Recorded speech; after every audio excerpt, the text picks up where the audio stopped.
I don't know. Just felt like there was a delay in setting it up today. I'm not sure what was happening, but anyway, want to welcome everybody to Halftime Chat R&B podcast. I have to make sure I remember the genre name.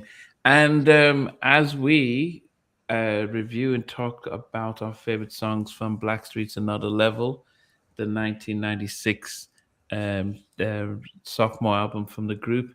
So much memories about this, and we're going to really go into the album, the impact, the time, everything, even their role on the Home Again tour.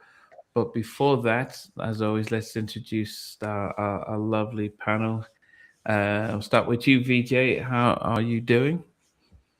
I'm good. As I mentioned to you guys a little while ago, I went to see Michael for the second time today in central Oh, London, and it was an interesting show. The perform it was just a movie, right? So a movie's a movie. You go home after it's finished, but this was very different. Everybody got up.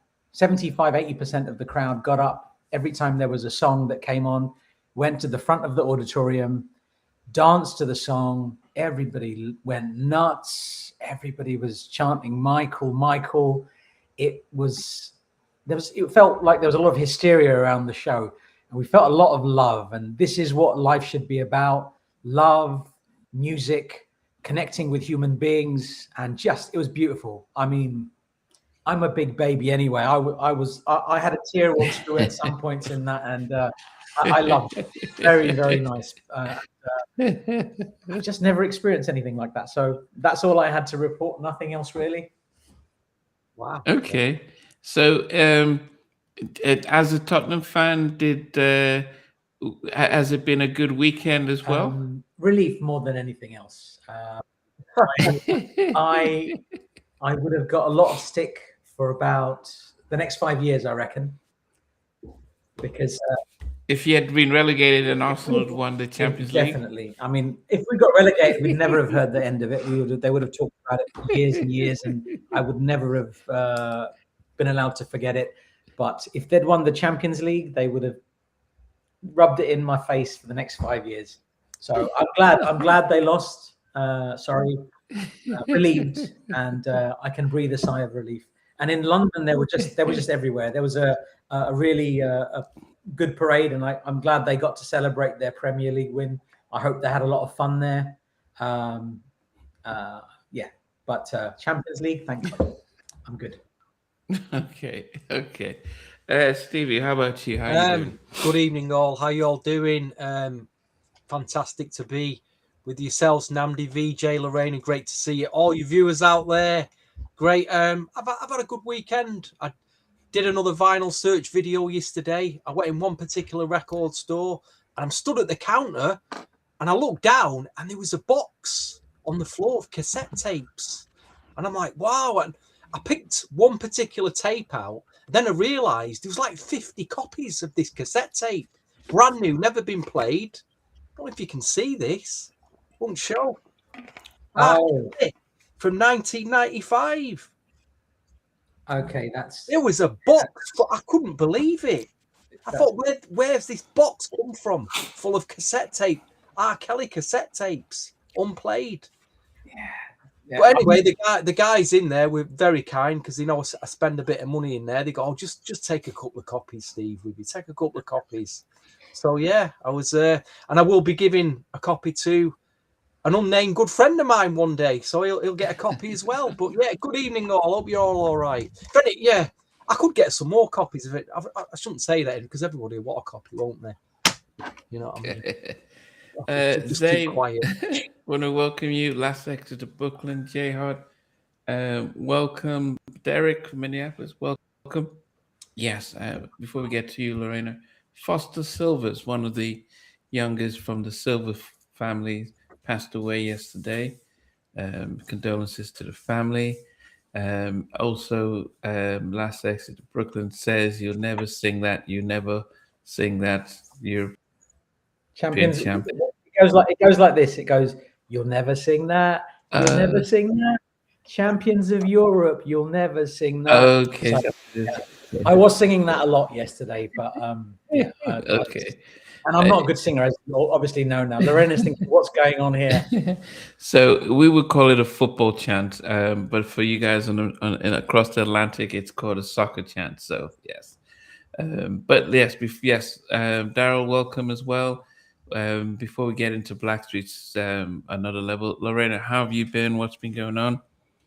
I'm doing good. I think I'm gonna put the light on because it got extremely dark. I think it's about to storm.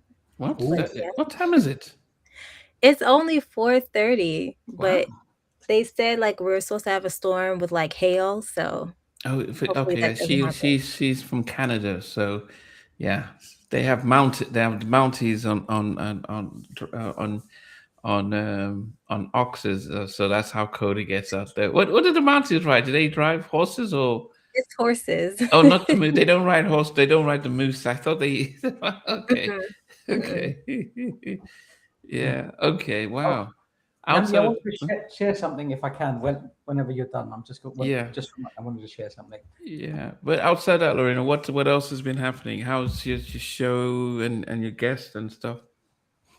Everything is being put on hold. I have to get everything going again, so it's slowly gonna come back. I just been really busy with my nonprofit stuff, so as soon as that calms down, then I'll have more time to get back into interviews. Okay. Lorena, what do you do with non-profit stuff? What do you do?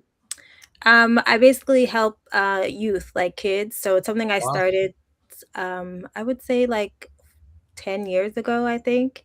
And I just started it myself, but then I finally got it registered as a nonprofit. So I do like, I pay for like someone's prom. We do back to school giveaway stuff. I do different workshops. So different stuff like that. So it's Wow. prom season. So we're busy with our prom winners. That's wonderful. It is. Yeah. If people want to support that, how can they do that? How can they support the charity? Well, you could follow us on Instagram. It's the Crown Project. So that's where we are. But I'm getting all the stuff together and revamped. So I'll have like more information, but everything will be updated on Instagram. Okay. If you can put it in a private chat and then I can post it, then the actual the ship is things at private chat. If you type it in there, then I can Okay. post it. Yes. Benzins, welcome. Always appreciate your support. Dio, welcome. And this is the first time. You support from Benzins as always. You support, man. Yes. Big him up. Big Benzins up. Dale, how you doing? Daryl, yes. J Hood, music tips, reviews. They're all here. Our staunch supporters are here this evening. Last exit from Brooklyn. Yep. Anybody else? Tell us you're here so we can give you a shout. Donald's here. Tell us if you're here. Yeah. Get yourself in the chat. We'll give you a shout. Benzins has just seen the Michael movie for the 12th time. For the 12th time. Wow. That is some. He's setting a record there. He's setting a record. I think he might like the movie. I just a feeling. You might like the movie. Okay. Zach's here. Yes. Okay. I think this is this the first time? What did VJ, Lorena, and ourselves we came together during the halftime chat 6-year anniversary. So this would be our four of us being together to do an album review. So I hope it goes. I hope you guys appreciate what we're doing today, and but also the fact that we picked this album. But before we get into that, VJ, you had something to say. Then we can talk about another level. So I've been clearing my music and my bits and pieces, my magazines from back in the day. I've got lots of Right On magazine and all of those vibe type magazines. In the UK, there was a magazine called Blues and Soul. And this was the first one I ever bought. And I bought it because there was a fold out poster of Michael Jackson in it. Makes sense. I was a kid, Michael Jackson's in it. And there was something in this magazine called the Hit List. And this particular hit list the hit list was basically the hottest music that was out that fortnight. So if you were a collector, these are the things that they were recommending that you go out and find. At the top of this, the Michael Jackson one, Just Around the Bad Tour. Number one was the Guy first album. Wow. And I found that fascinating. Like, it's interesting. Like, the first one I bought because of Michael, because Mike was Michael, and Guy as well. And I found two other copies of this Blues and Soul, and it was all that they were all around the album that we're reviewing today. So the first one is from where is it from? It's from this. It's saying October 1996, and look at that. It's got a review of Another Level on this. So that's Blackstreet on the front cover there. And this is a year later or 6 months later, Blackstreet on the cover. Because obviously when this album came out, it blew up. It blew up in such a way. It took over the airwaves, and it's one of the most streamed songs from the 90s in the world on any platform. It's in the top, whatever. It's like that one song that I'm sure we will discuss at some point during this. It had a life of its own. Yeah. It's extraordinary how successful that song was. Yeah, I mean, we'll get into it. Colin, goodness, we haven't seen you in God knows forever. Yeah. Good to see you, Colin. Jez is celebrating his birthday, so happy birthday to Jez. Happy birthday. Happy birthday to you. Happy birthday to you. Happy birthday, DJ Watch These. Happy birthday to you. So, Lorena, we'll probably start with you, the youngest on the panel. When did you first hear this album, Blackstreet's Another Level? When it actually came out, that's the thing. Like when VJ was saying, like this album was huge. So here in Canada, it was also a big album. And for us to not have, well, here I'll talk about Montreal. Like we don't have a 24/7 hip hop and R&B station. So we have just regular pop, rock, or French stations, talk radio, things like that. And so to actually hear Blackstreet played on the radio, that's how you knew like this was such a huge deal. Oh, wow. So yeah, so this was a big album. My mom had bought it when it came out. She had got the CD. So it was played all the time in the house. And like even at school, we would be singing the songs. Like it was just huge. So I definitely remember this album, and just doing this and listening to all the songs again. A lot of it like came back to me from when I was young. So yeah, this was huge. So 96, I was in university in Milwaukee, in Wisconsin, and as an avid, massive Teddy and New Jack Swing fan, and I didn't know that they were working on their sophomore album. So I remember the first album. When I listened to the debut album, it transports me back to 93. It transports me back to really being appreciating the music and the album. But in 96, I didn't. There was nothing. There was no publicity that they're back in the studio. They're working on the songs. And I remember this day I was watching BET, and I just see the video. Just see the dum dum on the guys coming out of the car, and it stopped breaking down, and the video. So I didn't hear it on the radio. I just saw the video, and it just like what's going on? What's this? I still remember the little dolls and everything. They got Hype Williams to do the video, so I saw the video first, and which is unheard of. Normally, you get the radio played, then they do the video. I don't know what happened where it just went, let's do the video, and it was like, oh, what's going on?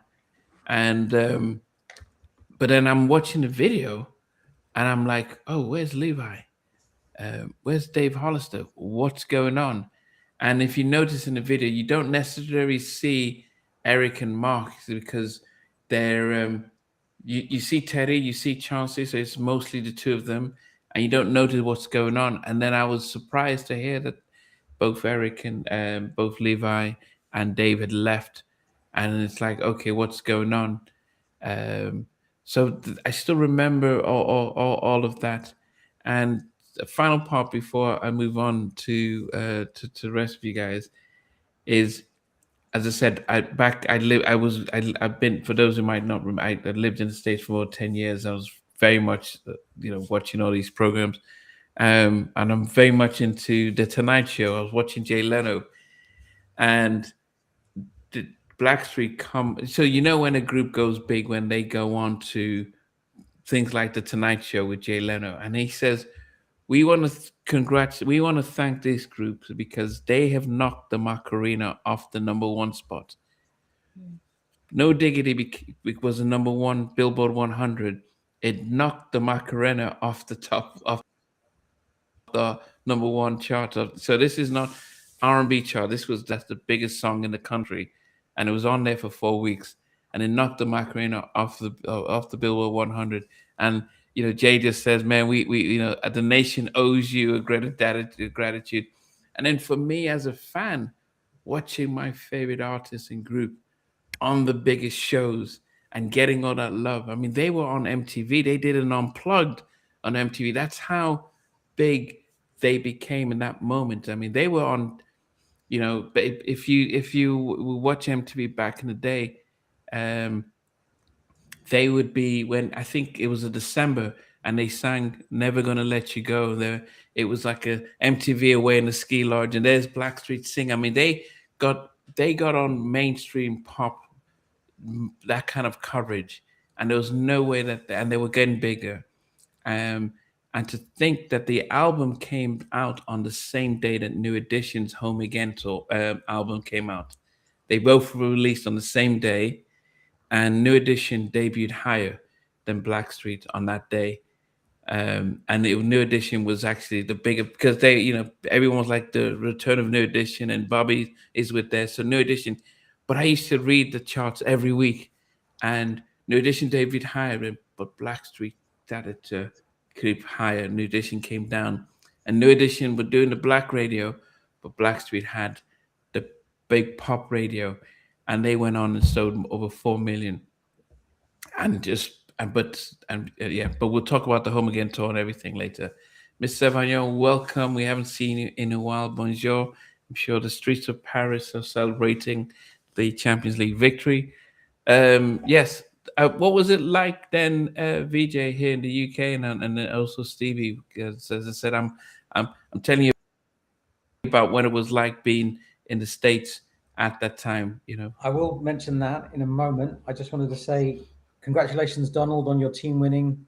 Fantastic. I don't know what you're talking about, but congratulations nonetheless, and nice to have you. And last exit, I think people should hear your promo story when you met Blackstreet during this period. I think you should discuss that at some point. For me, I got this album the day it came out. I remember going to, I think it was Uptown Records. It was a record store on Darblay Street in Soho. And I remember I bought 3 copies that day.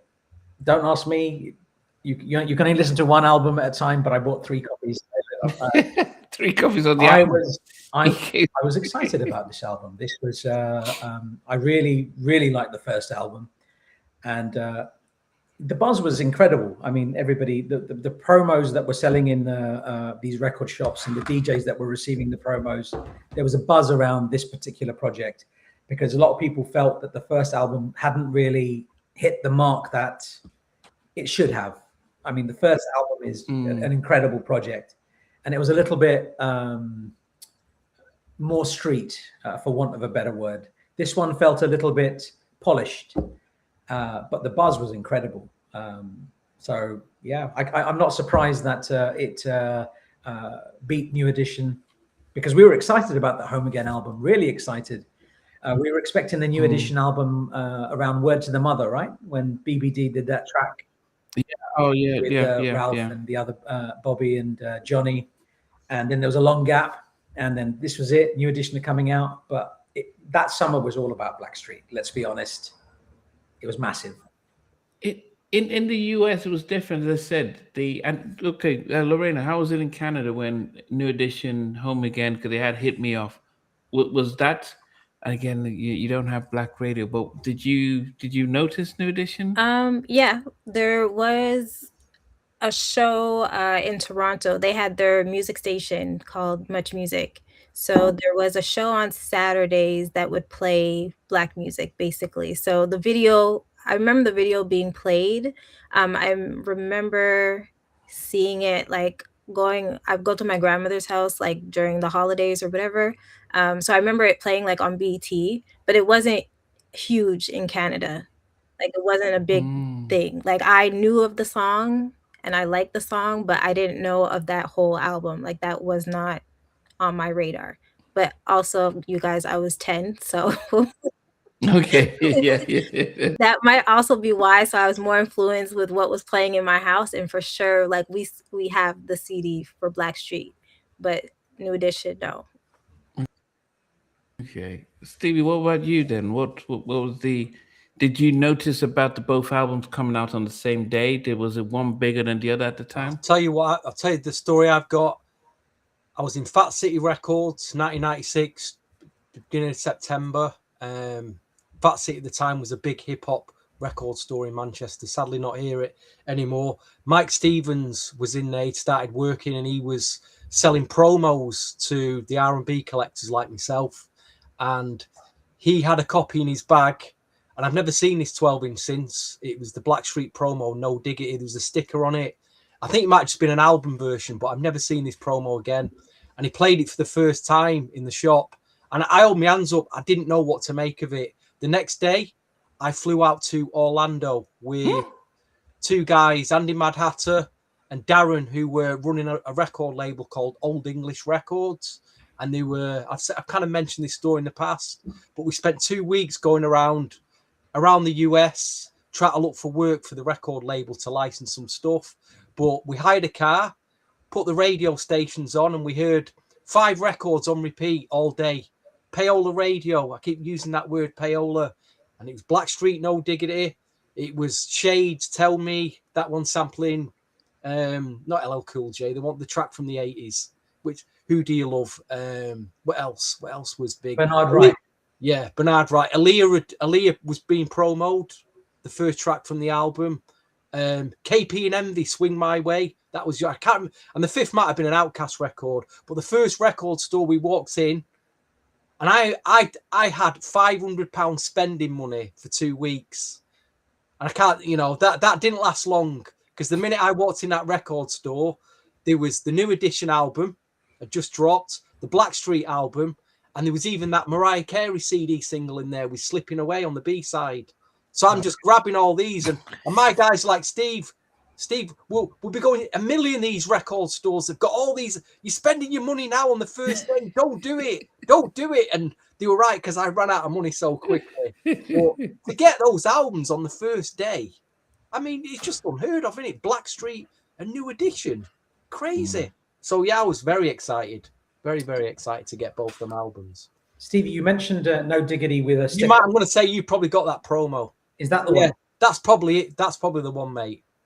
Is that it's got the album mix on? Single version, which is the album mix, Yeah. very nice, and a cappella and instrumental. And it's Yes, the same on the probably other. that one. Yeah. I was so at this time there's a big store. I don't know if they have it in Canada. Best Buy, did they have it in Lorraine? Now we do. Before we had the Canadian version, it was called Future Shop. Okay, yeah. So I worked at Best Buy. I was in university and I worked at Best Buy and I worked in the music department. So so when both albums came out, I went to work. I mean, I wouldn't even call it a job because I would go into so I would just be and when you're working in the music store, the music that's played in the sold store, well, in the music section, is controlled by our place. So I was just putting in another level and playing the whole album. Then I'll play the Home Again and then I'll keep stacking up another level so people can come and buy. And I noticed how it was getting sold really quickly and stuff. And yeah, that was my and but as I said, I'm always reading the Billboard magazines, looking at how it was performing and doing my best to help sell it and stuff like that. It was because the song was very unconventional. It wasn't what it. I hadn't heard it. Nothing like that was being played. It just sounded very much different. Um, and at that time, everyone knows Hype Williams is a $1 million director, so he does the best and best videos. And it was a real clean cut video, and yeah, very different, and it was a very different album. Now, I will say I would say that as much as it was a much more commercially successful album, I still preferred the sonic and the recording of the debut album. I think the Another Level felt programmed. It didn't feel like I sonically. When I listen to it, doesn't feel. It feels like I was listening to music that was programmed, so artificial, as opposed to when I'm listening to Another Level. It sounds like as though they had real musicians in the studio, and they might not have.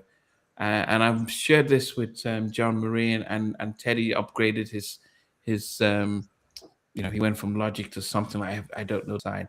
But that's the one thing that I get, is that it does feel programmed, as opposed to the sense that it was live musicians making the production. That not said, I had to appreciate the fact that what this album did compared to, say, Guy used to, is that they spread the wealth. We're not going to depend on one singer. We're going to make sure everyone is part of it vocal. And I don't know what you guys think about having Mark Middleton coming into the group. What and also Eric, because they were both vocally different than Levi and Dave Hollister. What did you guys make of the change of lineup for the Another Level, and how much and the richness in sound? VJ, could you just do me a favor 1 minute? I've just got to leave the record shop. There's an original copy up there of Della Soul. Make sure nobody comes in and steals it, please. 1 minute. Okay. Whilst I tend to the shop, I'll just say I really like the first album, and I like the combination of the singers on the first album. So I was a bit surprised, and I felt sad. I liked Levi. I thought Levi on the first album was fantastic. I liked Blackstreet with Joseph Stonestreet in the beginning, and then when Dave Hollister came in. But as I got to understand the album a little bit better and the singles started coming out, I thought, wow, Eric Williams has got his thing. And then, obviously he was a member of the Flex, and Marley Mark, Darren Lighty with the group. That was back in 1990, I think, or 89. Phenomenal vocalists, and I was happy. And then Mark Middleton was in a group called Brick City, which was, I think, LeVaber Mallison's project in 94. And Mark Middleton is a powerhouse vocalist. Like, he is the cream of the cream. When that boy opens his mouth, it's over. It's done. So my original reaction was disappointed that the Levi and David gone. But when I settled into the group, I really, really appreciated Eric and Mark, because they're both seriously talented vocalists, and they suit the Blackstreet dynamic. And obviously, they both smashed it. Like, every song that they were featured on, phenomenal. Yeah, Lorraine, I guess because if you're 10 when the second sophomore album came out, I think in subsequent years, did you get to listen to the debut album? Did you have an opinion on the lineup change? No, so I haven't listened to the full debut album. So wow. This version of Blackstreet, that's the version that I was not introduced in, sorry. So like when I first saw them like visually in a music video would be the No Diggity music videos. And then following them in different magazines and things like that, that's when I really like recognized who the group is. So unfortunately for me, I didn't really listen to the original versions or have like to compare it to. So Okay. now that I do hear this, I'm definitely gonna go back and then hear with the different lineup Okay. and to see how it is. Yeah. Have you not heard Joy and Before I Let You Go? Yes, I have. Okay. Yeah. But I love that you were introduced to. It's interesting because, like, when you know a group at this time or you know a group at this time, you were introduced to this album. This was your first introduction to Blackstreet, so you have a completely your ears are different. So Yeah. I'm really looking forward to hearing your list because this was your introduction to the world of Blackstreet. Phenomenal. That's awesome. Yeah. Yeah. So I've met Levi, Mark, Eric, and Chauncey, and I would say that meeting Mark Middleton, he was constantly singing. He's just walking around singing. It's almost like that was the one thing I know. He would just be singing continuously. And so there was just an innate love for singing. Interviewing Eric is very withdrawn. He's camera shy. He said he never wanted to be a performer. He just wanted to write songs and get other people to sing them. So he isn't the guy that likes to take center stage. He's the reluctant singer in the group. But I think what you get from him is that a very different vibe when he writes, because he's written for Jaheim and for Donnell Jones. So he's very much in that kind of neo R&B stuff, and so he brings a different tone and stuff in his writing, and Chauncey has a very underrated vocal, and I think because he might not be on the biggest songs that Blackstreet. When you think of biggest songs, you have Joy, Before I Let You Go, Don't Leave Me, No Diggity, and so Chauncey might not be singing those songs, but there's a smoothness to his vocals that seems to not get appreciated. So there was something in an appreciation for their dynamics, and they were not like what Jodeci were. Um, and I think what I appreciated about this album is that in the debut Blackstreet album, I think Teddy was heavily influenced in the West Coast stuff. So it was a lot more George Clinton instead of his normal James Brown samples. And so he was almost like, well, that seems to be what's selling. And he went down that direction, which I didn't truly appreciate. But with this, it's almost like, let's just make Duke stay in our own lane, which is what was. And they went into a lane that actually made them get appreciated across. And just finally from me, something that was new for the music industry when they released Don't Leave Me. They released the video, they released it on radio, but they didn't release the single. So they didn't have the single being released. So the only way you could get the single is you buy the album in the US. So Yes, that yes. was what some art labels were doing in order to push the album. So Don't Leave Me was such a big song. If it was released as a single, it would have been number one. But you had to buy the album. So that's what took the album to, as I said, quadruple platinum. And that was a smart move. And you forget the fact that at this time they had the beef with Death Row. Tupac had the same sample on I Ain't Mad at You. But because the vocals of Blackstreet were so big, you didn't even notice that they were using the same sample, the same song, and I Ain't Mad at You and Don't Leave Me came out the same month. And even Toss It Up was almost very similar to No Diggity when they had the beef. But Interscope really pushed the Blackstreet brand, and the music was good enough. So it wasn't like they just paid money to get it out there. It's actually, if you listen to it, you appreciate it, and it just took the group to another level as well. And Namdi, I know we've got to get on with the list, but and I never have the blues and soul with the hip list for album that we're reviewing. So this is like, this really is a fascinating piece of history. I'm just, if you can indulge me, I just wanted to tell you, this is, I think this particular issue of Blues and Soul was a few weeks after Another Level came out. So if I can just mention some of the artists that were hot at that time, yeah? So number 1 on the list was 702's album. You had Blackstreet's Another Level was at number 7. Home Again is number 35 on the list. And Blackstreet's No Diggity is number 12. So I'm just trying to tell you, this album was massive. This is weeks after it's released. It's still creating a buzz for collectors. Like you had Johnny Gill's The Johnny Gill album. You had Mark Morrison track there. Gina Thompson, Nobody Does It Better album. A Tribe Called Quest with Faith Evans, Stressed Out. Horace Brown, Things We Do for Love was hot. D'Angelo and Eric Sermon, Me and Those Dreaming Eyes. There's a lot of great music at the time. And just reading them out, you think, wow, what a time that was. Yeah.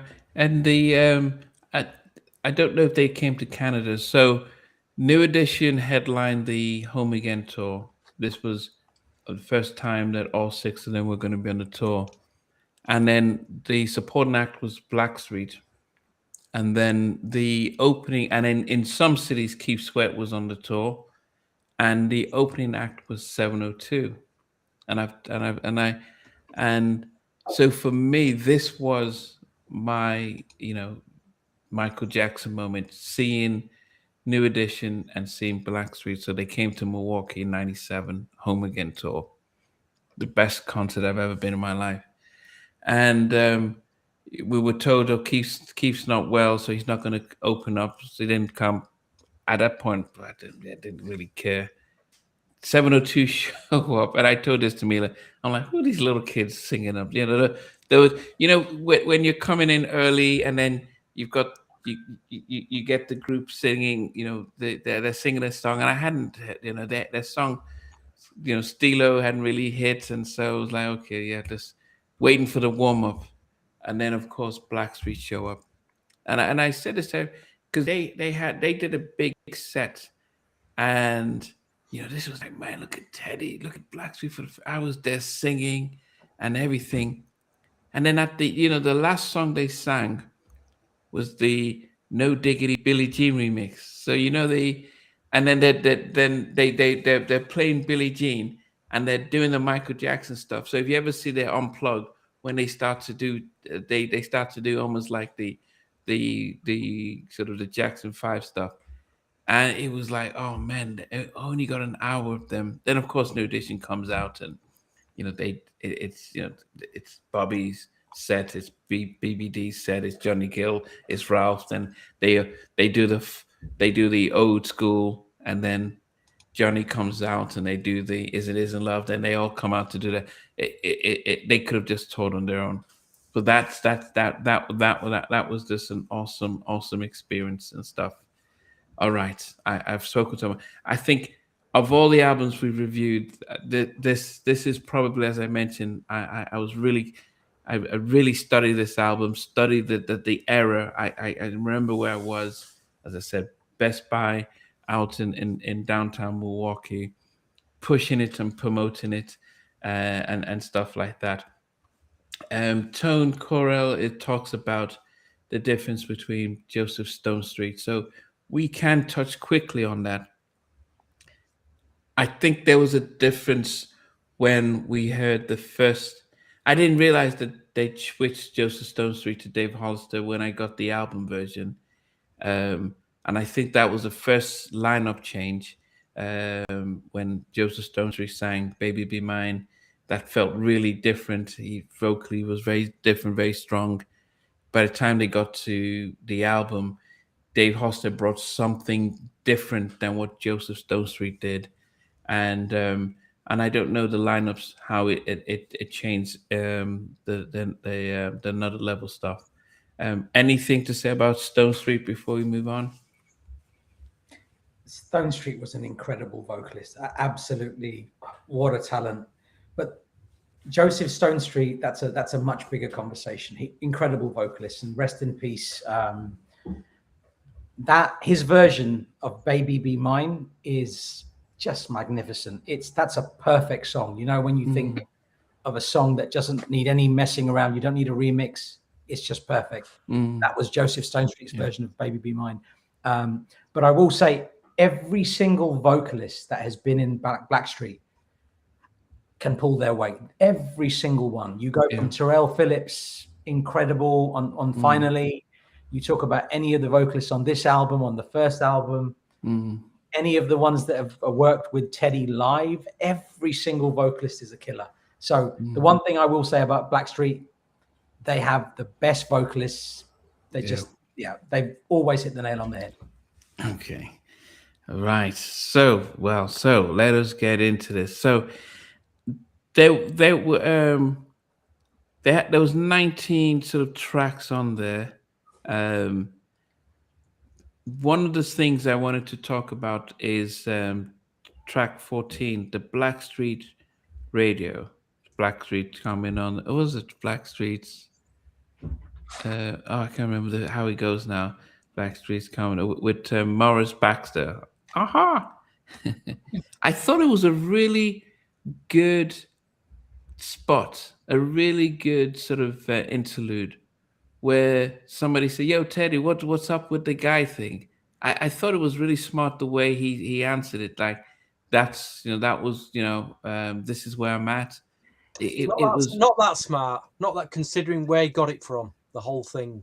Oh, what do you mean? From the Sugar Hill days, the Crash Crew on the radio. Just completely ripped off from that. I'd never heard of that because I just thought I'd mention that. Just want to put all that out there. It's not that original, but what they put over it is original, I guess. But as an interlude, I agree with what you're saying, Namdi. I know what you're saying, Stevie. As a song, it's like lots of things are sampled. But as an interlude, it really did feel different for this. Very different from the interludes from the first album as well. Yeah, because it in a way introduced the new members, and in a way it's helped understand that it's very rare for people to be able to say what's up with Guy, and to say yep, this is where I'm at now, and it was like, oh, okay, at least he acknowledged that. So I felt it was definitely a really really helpful part of the interview to have that. And then finally, I think in the 90s, it felt like, which you don't get in any other era, everyone had to put in a gospel track kind of thing. So they felt like, we need to. Now it looks stressful. It's like, wow, this is just strange because people accepted it. At the end, you just put a gospel track, and whether people are religious or not, it's accepted. It's put out there. So definitely interesting at the moment. And then the final thing was the Black in the Street interlude, which was a little strange because Chauncey was always given the name Black, but Street was named after Joseph Stonestreet, and it was almost like we needed to give it to claim the origin so that we don't necessarily need to explain about Joseph Stonestreet, which I don't know if that was needed. Any thoughts on that? Sorry, any thoughts on what? Sorry, on the fact that Teddy said he's now going to be called Street and Chauncey is Black, when initially from the debut, from when CB4 soundtrack came on, it was Joseph Stonestreet and Chauncey Black Hannibal that were the nucleus of why the name Blackstreet came about, and in the Black and Street intro, Teddy tried to almost like, let's rewrite the meaning of how the origin of the name came about. That's why I was asking if anyone had any thoughts on that. Well, for me, I think so. When Joseph Stonestreet left, he left. So whatever the circumstances were around, we don't need to get into that. I think there was in a situation where you had Chauncey Black and you had the word Street. They had to make a situation that could work. Why not call him Teddy Street Riley? And I think that's what's happened there. I don't know what the logic would have been there, what they would have done. I don't know the inner thinkings, but that would make sense. You got to make the best of a situation, right? Yeah. But I find Um, that interesting too. Like I want to know like who was behind the marketing of the album because it was like a tricky time if you're changing group members that sometimes have that sometimes has like a bad effect with the fans because they like the members that were there before. So for this album to explode the way that it did, I would really love to know like who was behind the marketing and the PR for the album. Yeah, I don't know who did all of that, but they definitely hit it out of the park, didn't they? Mhm. yeah, and I think yeah, and I don't know if people got to know the group well enough to have time to notice the change. You know, I don't think that we sat with them as much to know. I think Dave Hollister, before I let you go, that was a big song, and Joy with Levi were big songs. Um, but I think they came out so strong that it's recognized that those two had left, and you just then picked up vocally what was going on. Yeah, so we're going to go through it. Just before we go, Benson just came out that Peebo Bryson has just suffered a stroke. He is how old is he? Yes, I think he's 75. So our thoughts are he's 75. Our thoughts are with him and his family. And All and right. also rest in peace to Foster Silvers. I think some people did mention it in the early part of the chat. That's very sad. So much good music from that. Yeah, it's very sad. Yes. Okay. So I always do this, and I've had to learn to do that. Anyone who's just joining us, what we're going to do now is we've talked about the album, and so now we're rating our 10 favorite songs of the album. We start with number 10 and make our way down to number 1. And by the time we get to number 1, we tend to then count down other songs, and we talk a little bit about why we put the song in there. So there's about 19 songs. Some of them are interludes. So for you guys at home, it's always great in the chat because everything that you're writing in the chat, we are seeing. So you could start with your number 10 song on from the album down to your favorite, and along with us. So then we see how many people do have the same number 1 as a favorite. And we're going to go clockwise, starting with myself and finishing with Lorena. And at number 10 for me is the second track of the album, This Is How We Roll. That comes in at number 10 for me. It was definitely, let me see, He's in Control. Yeah, it was a good laid back sort of intro for me. I like the because it followed on from the sort of the Black and Street sort of interlude saying like what we're going to be bringing in, and it was just a nice little vibe from that. And yeah, I appreciated the production, and yeah, This Is How We Roll at number 10 for me.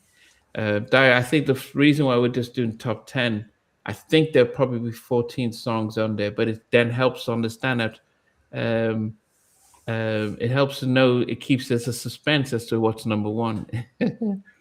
Yeah, VJ, what's number 10 for you? My number 10, produced by Teddy, co-produced by Tommy Sims. Very interesting writing credits here. Written by Tommy Sims, Teddy Riley, Mark Middleton, and the incredible Karen Anderson. Phenomenal songwriter. My number 10 is Happy Song Tonight. Great, uplifting, makes you feel good. Great place to start. That's my number 10. Okay. Stevie. I've gone for an interlude, much like the one. An interlude? Yeah, much like the one you was discussing earlier, which was jacked off. One of the what was it? Sugar Hill. Yeah, it's very much inspired or ripped off, whichever way you want to look at, by Earth, Wind and Fire. But it was My Paradise, the interlude. It went on for over 2 minutes. and it's a very long interlude. I mean, a lot of artists now only make 2-minute tracks, so it's longer than that. So you could say it's a track in itself, but really good interlude. But that's the thing with Blackstreet. They did interludes so well, you wish that they were songs. And that's a good example. I get why you put that at number 10. Fair enough. Okay. Lorena, what's number 10 for you? Okay, coming in at number 10 for me is I Want to Be Your Man. That is my number 10 pick. Okay. Let me see. Nice. That's a nice choice. Love it. And by the way, this was kind of hard. It's always hard. It's always It's very hard.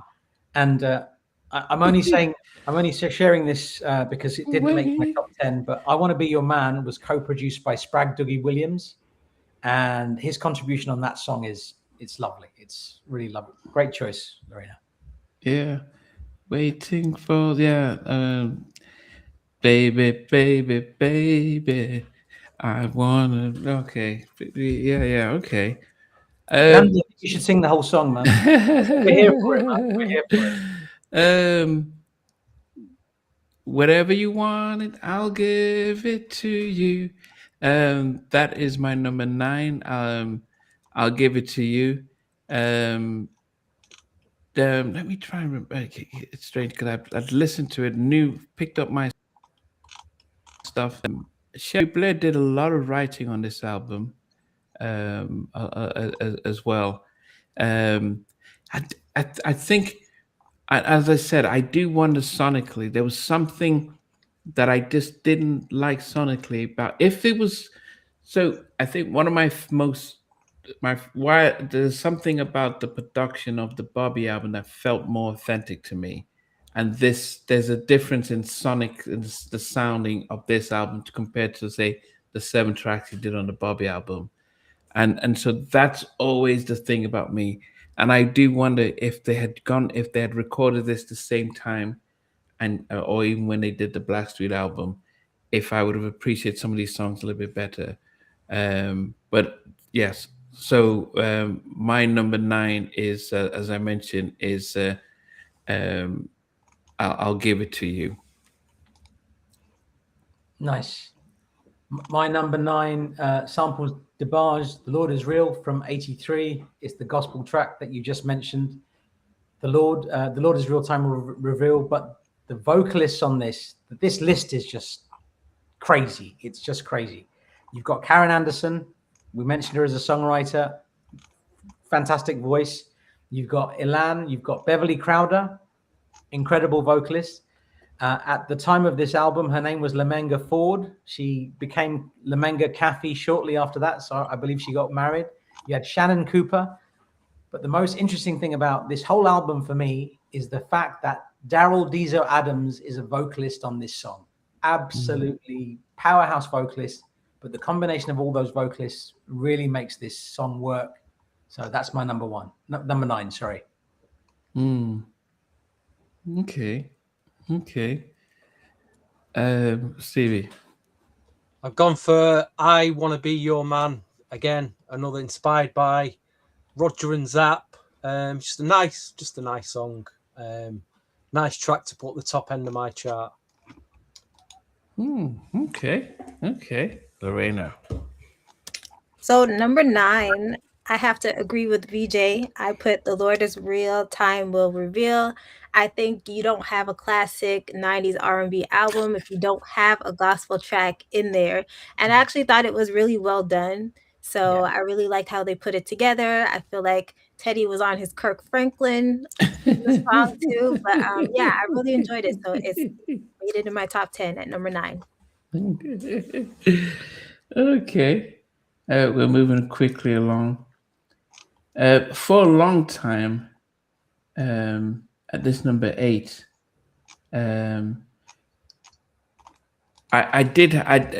if we went back to 96, 97, this would have been higher. And they were everywhere.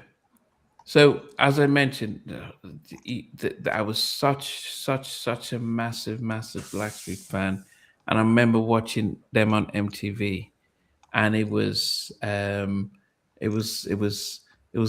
November, and they're in their they're in their black leathers, no, not leathers, it's like their hats and their gloves, and it was snowy, and they're singing this song live. Never gonna let you go away. You belong to me. And I'm like, wow, this Mark guy can sing. He can proper sing. The only part of the song that I didn't like was when they got it to the bridge, and it was and it's nothing about Chelsea, but that part sort of I think that was the part that I just didn't appreciate of the song, when it goes, when it breaks down into that part before he gets back into it again. But Mark really took it to another level with his vocals on that track. But Never Gonna Let You Go comes in at number 8 for me. My number 8 is obviously all the tracks are produced by Teddy, so I'm not going to say the producer's name again and again. This track is co-produced by Xavier Hargrove. That is another fascinating name to have on this. Xavier Hargrove worked very closely with Dallas Austin for Dark Productions. So that is very interesting. He did a fantastic remix for Wendy Motten, a step-by-step remix, which is, I won't get into that, but it's phenomenal. Written by Teddy, Chauncey, Xavier Hargrove, and another incredible writer who also wrote Tell Me What You Like for Guy, a lady called Sherry Blair. First mention of her. My number 8 is I'll Give It To You. And I think this could have been a single. I just, this somehow, there's something about this song which is just great. And I don't remember Xavier's name being on it back in the day, but reading that this week, I listened to this a lot, and this would have been a good single, I think. I really like this song a lot. I don't know why it's at number 8 now. And Joseph's giving me the yellow card for putting Never Gonna Let You Go at number 8. But Stevie, what's at number 8 for you? I've gone with This Is How We Roll. It's a bit formulaic. I like the mid tempo, like hip hoppy type production. Again, it's a good track. Nothing special, but you know, it's a good album filler. And I thought, again, it's at 10-9-8. Those are those kind of filler tracks, and that's where it should be. Okay, Lorena. Number 8, I have I'll Give It To You. I think it's a really good song.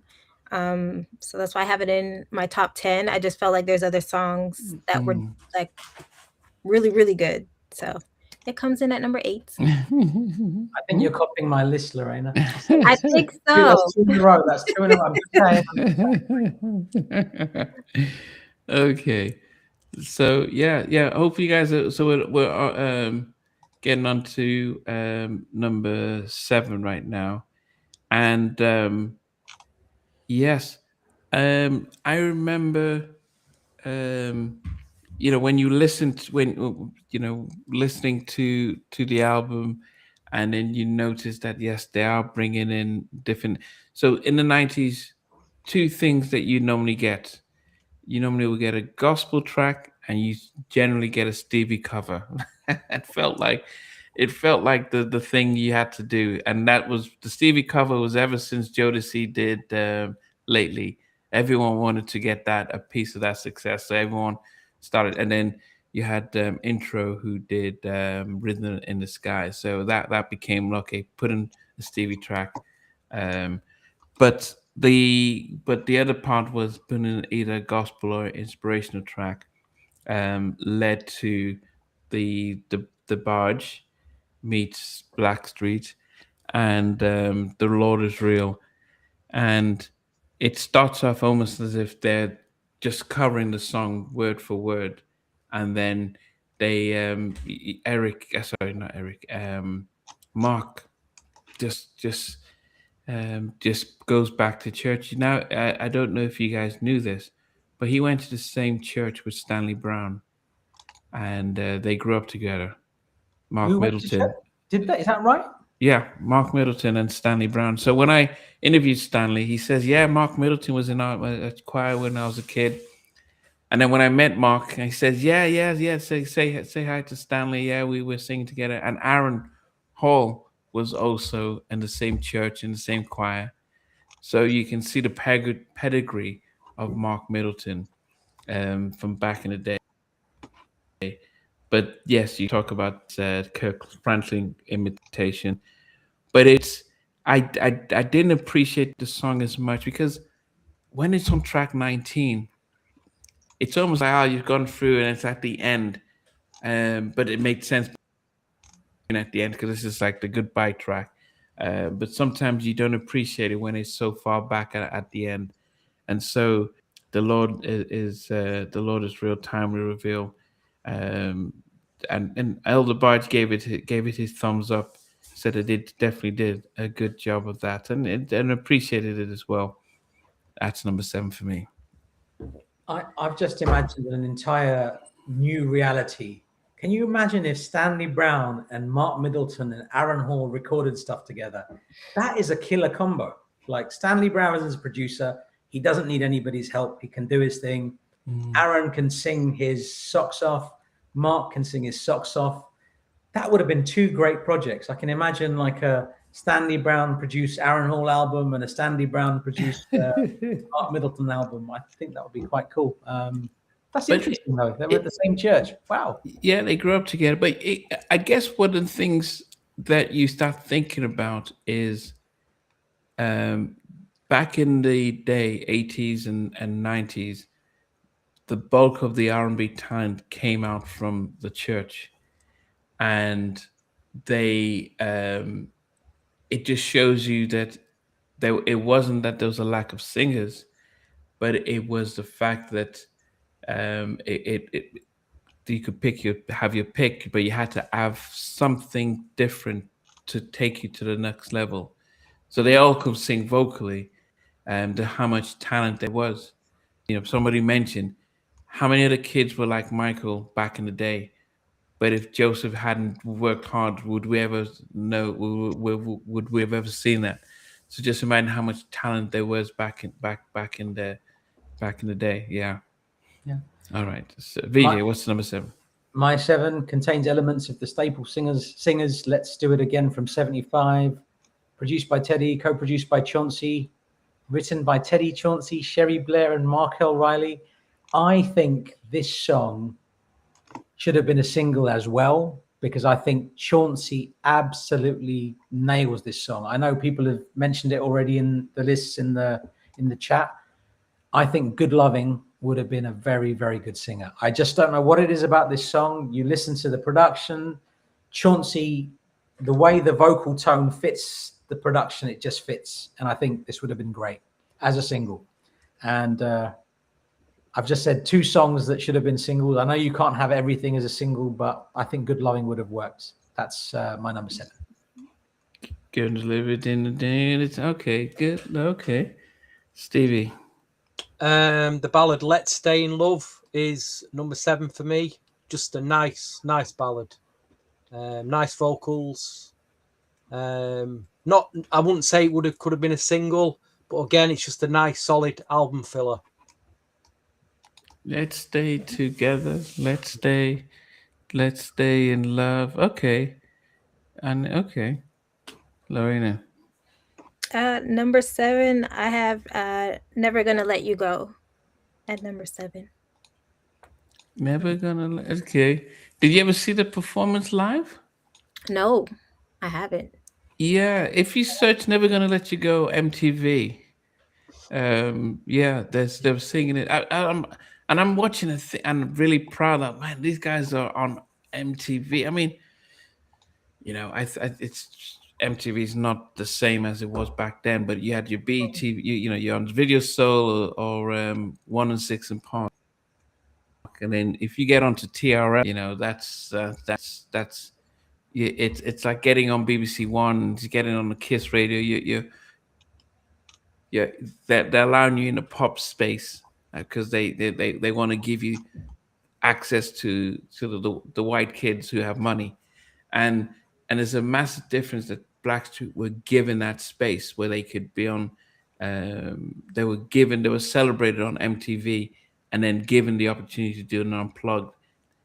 Uptown Jodeci didn't have an unplugged, neither did Mary. They had an Uptown unplugged, so they all had to cram in. We just had their own stuff, and that was reserved to very few groups. I think the other group that did benefited from that, you had Pearl Jam and you had all these big artists. So for Blackstreet to just have their own unplugged, that was golden for me as a massive fan, just to see them there and appreciate them.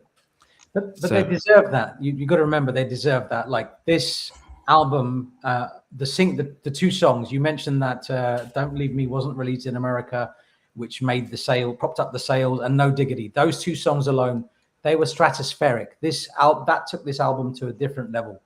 Blackstreet were in their own lane during this time, so it makes sense that they had their own unplugged. And the crazy thing about Blackstreet is they should be a household name now in 2026. Like, I don't think they really followed up this album with anything as popular as this. But you have like Michael Jackson had Thriller. Did he follow up Thriller with anything as good as Thriller? No, but he still had massive albums. Bad was massive. Dangerous was big. History was a big seller as well. But I don't think Blackstreet really, there was something missing. And as good as Finally was and Level 2 was, this was their peak. And yeah. I was reading somewhere this week, somebody said it's a shame that Blackstreet didn't hit those heights, because they had it. They had everything. They were, this group at that time, different planet, man. And I know what you mean. I get it. I get why they got an unplugged. Sorry, I'm rambling now. No, you're not. Man, I get what you're saying. That's what I'm saying. No, you're not. And I'm looking at MTV Unplugged, and it was very much Oasis, Alice in Chains. It was Pearl Jam. There wasn't that many. I don't know how many black groups were given an opportunity on MTV Unplugged. It wasn't, Lauryn Hill had her stuff, but it was definitely not something. So for them to get that, they really, Jimmy Iovine truly believed in this stuff, and they gave them that spot. So, wonder if the lineup hadn't changed, because the successful album was Mark, Eric, Chauncey, and Teddy, if they were able to keep the same lineup and work collaboratively going into the next album. But the other thing was, Jamie Iovine, there was mergers in the record industry around in 99, and the rumor was Jimmy didn't want Blackstreet to be released because they were putting trying to cut costs as they're merging. But some within the camp wanted to get the album out as quickly as possible because they wanted to build momentum. But the singles, Boyfriend, Girlfriend, did not really, it cost a lot of money to do the video, 1.5 million. The song didn't really hit. And then it just meant that was the end. But we'll get into that. All right. There's a whole conversation around singles on that album. Confused was released. Rodney Jerkins and Teddy Riley, they both produced that track. That was on the Wild Wild West soundtrack. That should have been on the Finally album. It was on the promo album. Like, it was meant to come out on that album, but it didn't. That would have been an incredible single. The other one that I think should have been a single off that Finally album is the Daryl Deezo Adams track, Misery. Killer. I mean, Deezo's version of that he did with 911, killer. And Blackstreet nailed that as well. So there's some things, but it is what it is. And life happens like that. What are we on, number 6? No, we're I've just given my number 7, which is The Lord Is Real. What's your number 7? My number 7 was Good Loving. I've said that one. We've talked about that one. Okay. Stevie, what did you have as number 7? I've already said it, mate. We're at number 6. What's yours? My number 6 is No, 7. Let's Stay in Love. Okay. And Lorena, what was your number 7? Never Gonna Let You Go. Never Gonna Let You Go. Okay, so that's how we got to the MTV Unplugged. Number 6 for me, I would say that I was a big fan of the album version. Did not like the video version, and I think this was part of what I talk about when I say that you got the exposure, and maybe there was something about trying to go too far to appease to a wider generation. I don't know who did it first. When Diddy did Bad Boys for Life, and they got this rock band, I don't know who did it first, but when they did Fix, and then they got Fish, and they got ODB, and they did this rocko version of it, I was like, okay, what's this? This, if it's the album version was such a different energy, and it was such a different sample, which Mary and sampled and Puffy sampled that, the sample from that, and then they went away from that and did the whole rock version, and I just didn't appreciate it at all. But album version Fix is at number 6 for me. I wish they'd just kept the album version, or made some slight changes to the when they released the video. But and also the video was, as I said, they started to, they did. It was okay. We've got this MTV market, so let's just go in that lane, and it just felt like, come on, you've got to remember your base, stay with your base, and let them come to you. Don't try and chase them. And I think it impacted how good that song could have been, and that was just me. Zay said an interesting thing. He said, "Oh my God, I love the video version of Fix. It's busy, but I love it." I think that video version worked, but it's in its own lane. But I also understand what you've just said, Namdi, and I know what you're saying. I think the original version didn't really need to be. It should have been the video. There were other mixes. There's the Shumari mix. There was a Dizo mix of that as well. Fantastic. But the video mix. I get what you're saying, Zay. It was in its own lane, but it wasn't for me. But it worked for people that like that kind of thing. Fair enough. Yeah. My number 6 contains elements of DJ Rogers' "Say You Love Me One More Time" from '76. Brilliant track by itself. This one's written by Teddy, Chauncey, Sherry Blair. Already been mentioned. Let's Stay in Love. Very, very nice song. Lovely. Very, very nice production. The music on this it's great, but it's very polished, and it's not as gritty as like the first album, as I've already mentioned. And that was that was my issue with this album. I just felt it was too polished. But if you're listening from a musical point of view, it is a brilliant production. Let's Stay in Love. Okay, Stevie, what's number 6? I Can't Get You Out of My Mind. If I'm honest, I prefer the version that came out on the soundtrack. Oh, the Have Plenty soundtrack. Yeah, I like the story that Shaughnessy's telling of this. It's kind of a story type, mid-beat ballad. Again, nice track. That's what made my number 6. Okay, Lorena.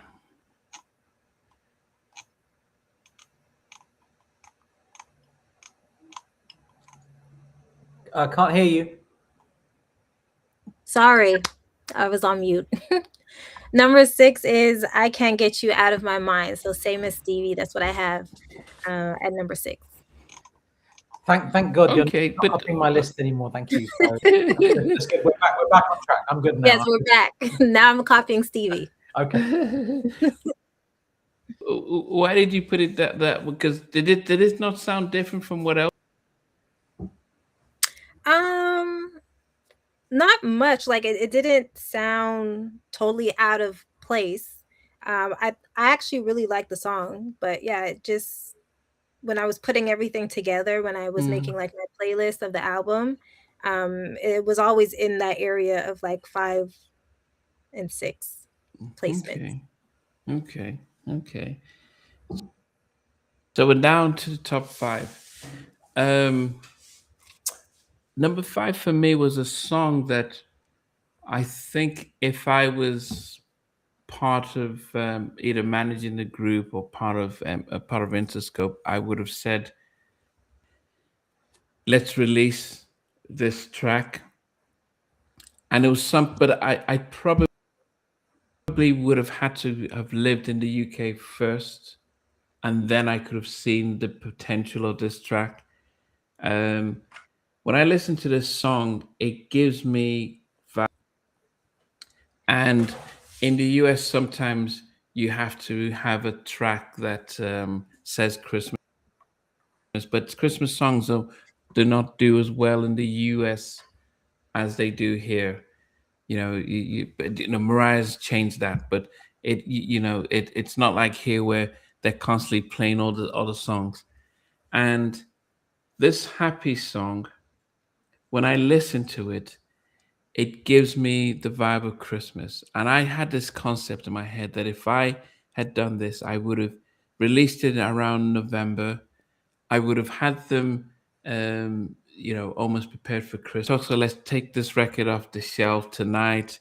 It's about love. It could have been a video about lost love and reconciling over Christmas, and it could have just been Blackstreet's Christmas song, even though it's not a Christmas song, but very much like Last Christmas or E17, Stay Now, which doesn't have to mention Christmas, but because it's snow and stuff and it came out around that time, it just became a Christmas staple. So happy song to me at number 5. But as I said, I told Eric and Chauncey, and I actually took a video, somebody's Christmas video, I think it was either last Christmas, and played the song in the background, and you could see the fit. You could see how it fits. So happy song to me, beautiful track. Could have released a video, a Christmas, and it would have been an unofficial Christmas song, and they would have been making money from now on based on that. So that's my number 5. Fair enough. I think there are some mixes of that. Stevie, were there some mixes of Happy Song tonight? There was one with a guy who rapped on their Japanese version of it. Was it JP Esquire? It was a mix with JP Esquire on there. Was that? Stevie, do you remember?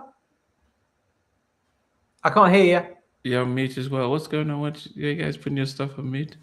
Yeah, I think Namdi answered the question for me there. I think you did well there, Namdi. Okay, fair enough. My number 5 samples Mike Geronimo, Master IC, produced by Frank Nitti and Teddy. This Is How We Roll. I listened to this song a lot back in the day. I like this song. It was just, this made it onto a few tapes for me. Definitely. I like this song a lot. This Is How We Roll. That's my number 5. Okay. Okay. Stevie. I've chose Good Loving. Nice flowing ballad. Nice and easy, much like a lot of the tracks that I mentioned already. Just nice album track. Very nice. Okay. Lorena, what's number 5 for you? Number 5, I think a lot of you guys already mentioned this track, but it came in at number 5 for me. It's Let's Stay in Love. Number 5. It's a song that I was often going back to. A song I forgot about actually. And so listening to this album, I remembered this song. And so I always would go back to it. So it made my top 5. Yeah, it's a really well produced song. It really is. Yeah. Okay. We're now down to our top 4. As they put No Diggity at number 5. Last Exit said, is the chat working? I think it is. Last Exit, what's going on? Why do you think the chat's not working? Can you not see it? Is there something? Is there a technical issue? What's going on, man? If you just type what you're thinking. Yeah, whenever you guys type it, we are seeing it. I mean, there are times when we tend to, I might overlap it, but everyone is being able to see. Number 4 for me was probably one of my favorite ballads on the album, and this is, Chauncey really delivered the song as well, and it's "Let's Stay Together, Let's Stay in Love." Yeah, I definitely I probably would have preferred if they had released this as a single instead of Money Can't Buy Me Love, because Money Can't Buy You Love was I think Jimmy Iovine wanted that to be their first single, if I can remember correctly, before he was convinced to allow No Diggity be the first single. But I was never a fan of Money Can't Buy Me Love, and I thought they probably could have done something like Let's Stay in Love as a single. Really underrated, and it's definitely, I thought Chauncey did an amazing job on that. Yeah, he did. Right. He really did. He really did knock that song out of the park. Yeah, Chauncey did a very good. And that's why I said I think he is a very underrated vocalist, because he was in a group where had really nice powerhouses and they had a very different style, but he had a very smooth voice. Yeah. Yeah. My number 4 is produced by Eric Williams, Wesley Hogues, and Teddy. Samples Grover Washington Jr., Maraca Speech from '78. It's written by those guys, as well as Chris Lighty. Just got to mention his name. As Stevie mentioned earlier, I prefer the remix of this as well, the one that was on Half Plenty with Lamenga Caffey and Beverly Crowder. But this album version is fantastic. This could easily have been much higher for me. I think the remix is an absolute, it's too good. The remix is just too good. I Can't Get You Out of My Mind is my number 4. Did they have a version with SWV? Not of that. They had, I think SWV, they did a track, Tonight's the Night. So they did Tonight's the Night and Craig Mack. So there was a version of Tonight's the Night. Yeah, I remember that one. I do remember that. I just thought Blackstreet, I thought they can't get you out of my, I thought they did can get you out of my mind. Okay. But then that's, okay. Yeah, and Jez, you've mentioned the DJ Kofi Megamix, which is on the Money Can't Buy Me Love single. I didn't know about that. I knew about that mix much before it came out. There was a promo pressing of that, just with the DJ Kofi Megamix, and that remix is fantastic. If you don't know who DJ Kofi is, he's a DMC champion, incredible DJ, and he mixed some Blackstreet tracks. The ones he did on that mix, you have No Diggity mixed into Queen Pen, Man Behind the Music, then Giving You All My Loving, I Like the Way You Work It, a few of the Fix mixes, and a few of the Don't Leave Me mixes. If you haven't heard it, you really need to hear it. I've distracted myself. Where are we, Namdi? Sorry. So you've just given your number 4. Okay, so cool. It's on Stevie now. All right, good. Pick the super sensational ladies' favorite. Don't Leave Me, number 4. I mean, it's just too big. I don't know what else to say. It's as big as you get, and somehow it's found its way at number 4. Thank you, please. On the album, is it? Mine says. Why does mine say we're gonna take you back? Is that? Because there's an intro. Okay. I was thinking, why does it say want to take you back and don't leave me? Okay. And okay. And Derek Mallory, what you've just said, about asking Michael Jackson for permission for Money Can't Buy You Love. I was actually thinking about that today. I thought, how did Blackstreet get permission for a Paul McCartney and John Lennon song? Now, if you know me, I'm a massive Beatles fan. Where I live, there's a lot of my Beatles history. So anything to do with the Beatles, I get very happy.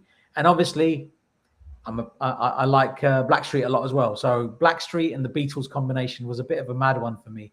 Like in my head, I couldn't process that. So I did wonder how that came about. I'd love to know that. If anybody knows, please do share. Okay. All right.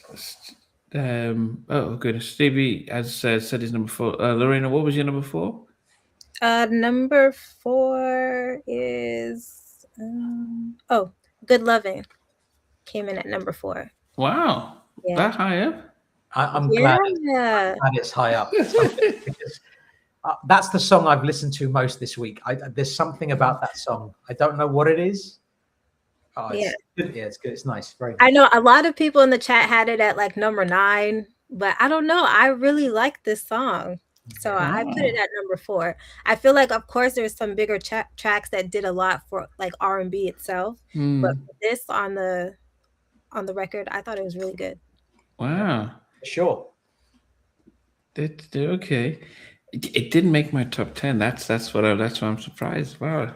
At number 3, it is, I think, the song that just, anytime, so this yesterday I was out visiting a friend that I hadn't seen in a long time. So I was hanging out with his brother and his sister-in-law, and then he says, "Oh, to tell them that what you do." And I say, "Yeah, I've got this podcast." Now they're white, and I reference that because when they say, "Who have you had on your show?" I have to then think of, who would you know? Kool and the Gang, Sister Slade. So I have to go 5-star. I have to kind of go. I can't say SWV like, huh? So, and so because they tend not to know the those type of niche R&B groups, and so as I said, I bring this up. Then I said, okay, what about Blackstreet? And they said, Blackstreet, no Diggity. Oh yeah, so that then helps me say, do you know this song? I like the way you work it. No Diggity. Oh yeah. So that says that's the reference point that I have to use. My friend keeps joking about, we white folks, we don't know all these artists, but we know a few of the pop songs. And I say this to talk about how the memories of seeing the video of No Diggity for the first time and just being blown away, because as I mentioned, I didn't hear it on the radio, and it was almost like by accident I just see it on TV, and it is almost like Rum Shaker, because when you hear it so often you can get, but when you do listen to it, you can still appreciate that it was a very different, very interesting song, and it was something that you could say, okay, yeah, Teddy really put himself back on the map as a unique producer, and getting Dre to talk about to name drop in it is never a bad thing. So yes, No Diggity, 4 weeks at number 1, knocks the Macarena off the top 10, off number 1, and it is at number 3 for me. Nice. Before I go into my number 3, I was in New York in that summer, and I just found this in one of my records. I think it was in I don't know which, it was one of the Blackstreet 12s. So this is what they were handing out in, I don't know if anybody remembers the HMV on 34th Street, 6th Avenue, but they're giving this out. There's this little, it's just like a little leaflet. And it says, Blackstreet in person signing copies of their new album, Another Level, including the hit single No Diggity featuring Dr. Dre at HMV on Tuesday, September the 10th, between 5 p.m. and 7 p.m. I don't even remember this. I don't remember picking this up, but I would have been in New York at the time, and that was a great HMV. If you remember it in New York, brilliant stuff. My number 3 contains elements of The Message, Grandmaster Flash and the Furious Five, and Melly Mel, etc. Produced by Teddy and Chauncey, written by those guys and Markel Riley. We've talked about it already. Namdi like the rock version. He doesn't like Slash. I mean, who knew Namdi doesn't like Slash? This is not the one that's on the album. We're obviously talking about album mixes, but this was a fantastic version of it. I believe this was done by Dizo. The Call Me mix. Call me when you need. There's a great Shamari mix of it, but this is Blackstreet featuring Jay-Z, and I think this was the first time. I don't. When did the City Is Mine come out? I don't know which one was first. I can't remember, but this was great. Fix is my number 3, sir. So, madam. Yeah. So that Japanese remix CD had it, and it was definitely good.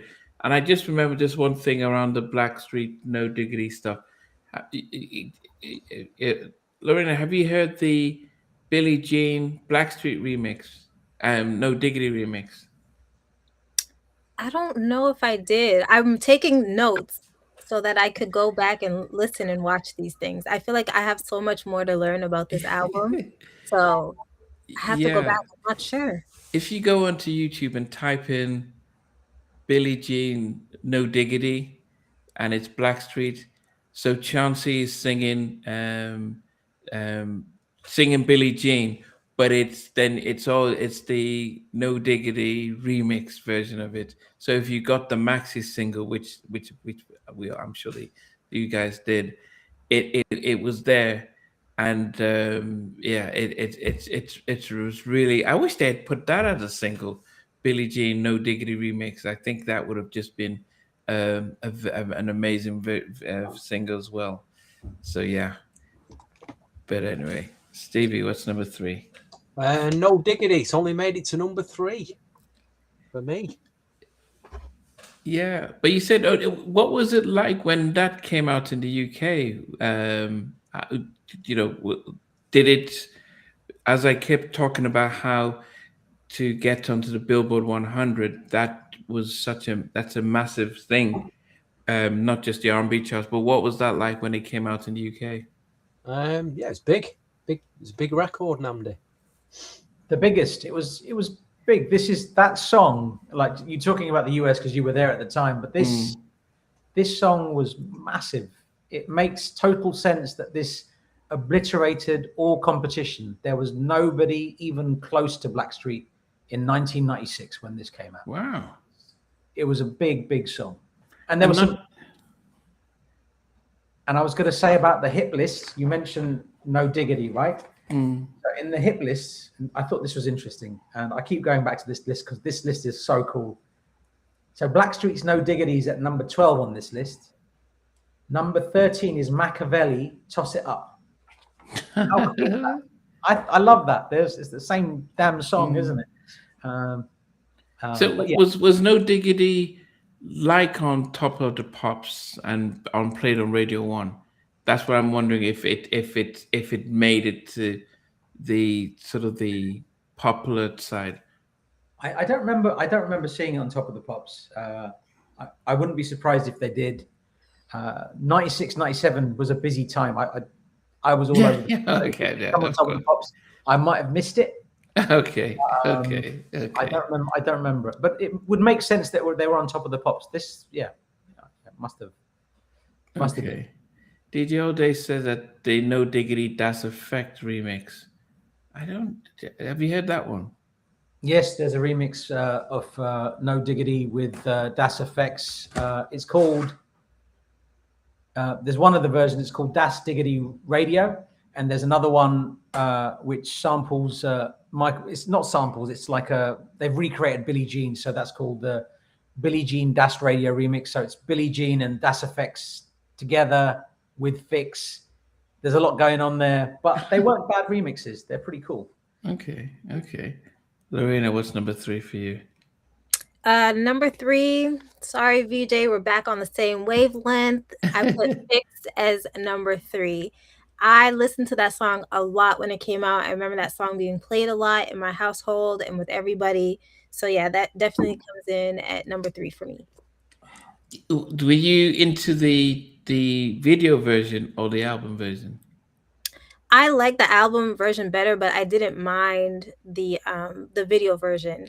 I think because like living here, you grow up a lot around like rock music, pop music, so it wasn't like out of the norm. Of course, it was out of the norm for an R&B group to do that, but like the beat itself wasn't something too crazy, so I didn't mind it. Yeah, I think I was putting on my A&R hat, thinking to get you guys bigger, you needed, you know, the is it was yeah the sample was massive, and see others did it. Diddy did it, and Mary used the sample and to great effect, and I think they missed a chance there, starting with that and your remix. I think you come out with the original, then you come out with a remix later on, would have been made perfect sense. All right, top two. Um, at number two for me was a song that I thought this is what really said David who, because it was and I think this is what made what set Blackstreet apart was the fact that they were able to think about how do we incorporate the group on a song so that everyone feels that a part of it, and and it shows the richness vocally. And if someone starts it, somebody takes it to the bridge, and it goes into there. And as I kept saying, is that the song was such a powerful song that in the US they opted not to release it as a single in order to push and propel the album, and that is "Don't Leave Me." Um, you have Eric at the back, no baby, no baby, no baby, and then and you had Mark just going up, and stay with me for one. It was just definitely beautiful video as well, very sentimental video, and it really, as I said, it was really on heavy rotation on MTV. It was something. It was a risk not to release as a single. It was definitely what took the album to quadruple platinum, and gave them that Grammy. So "Don't Leave Me" is at number two.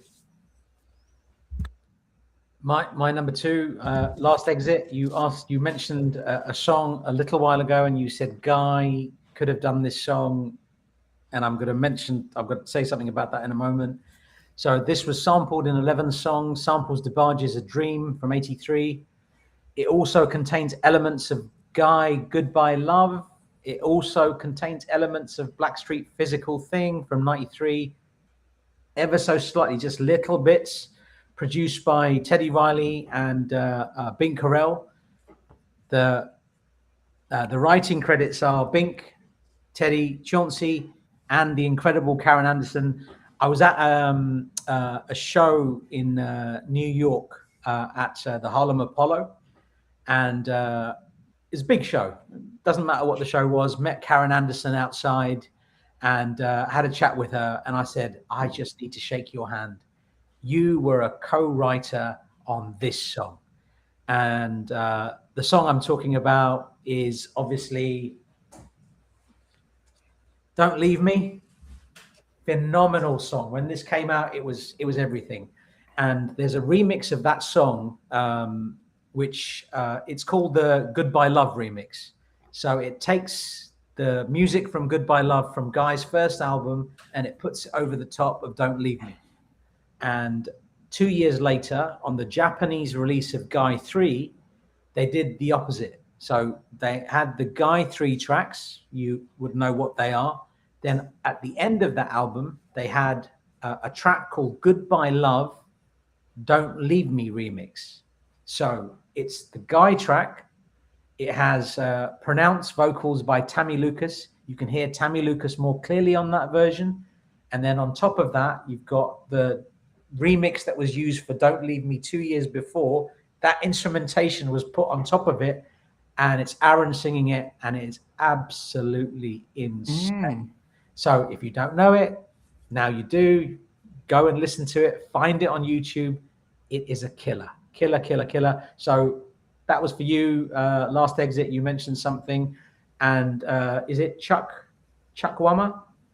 O'Malley? The mixing on Fixes, it was phenomenal. Yeah, you're right. So just wanted to say that. But that's my number 2. Don't Leave Me. Okay. Yes. Okay. I need the one you mentioned about Guy 3. I don't think I've heard the You love it. Nandi, you're gonna lose Blackstreet your singing. Pardon my French. You're gonna lose your shit, man. You are going to lose it. So good. It's perfect. Okay. Stevie, what's number 2 for you? Number 2 is based on my nightclubbing memories.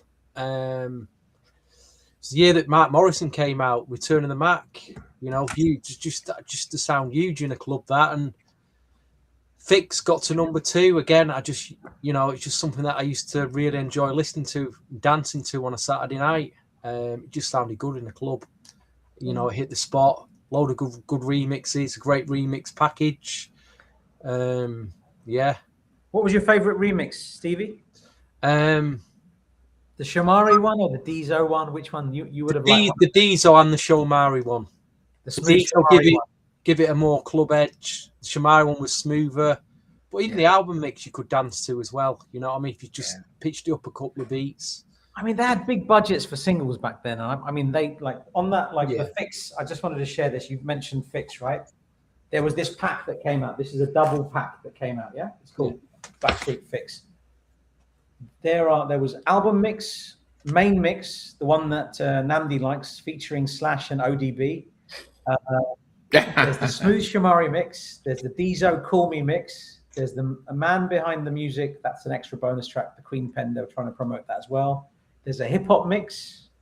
There's a Lindsley mix, and then they've added 2 Don't Believe Me. But this was a great single. If you are a collector and you want, this is the one to get. I mean, this CD single as well, American CD Maxi, which had a lot of the mixes on, and they also debuted Queen Pen's Man Behind the Music right at the end of it. Yeah, that was a nice bonus. We're like, that inside it as well. It's like for merchandise. Nice picture with merchandise. If you want, is that Blackstreet stuff? Oh, cool. So nice little package that. Yeah, so I like these singles. I still remember the, especially from the first album, all the maxi singles, like the Booty Call. They had they had the loot, the drum and bass ones.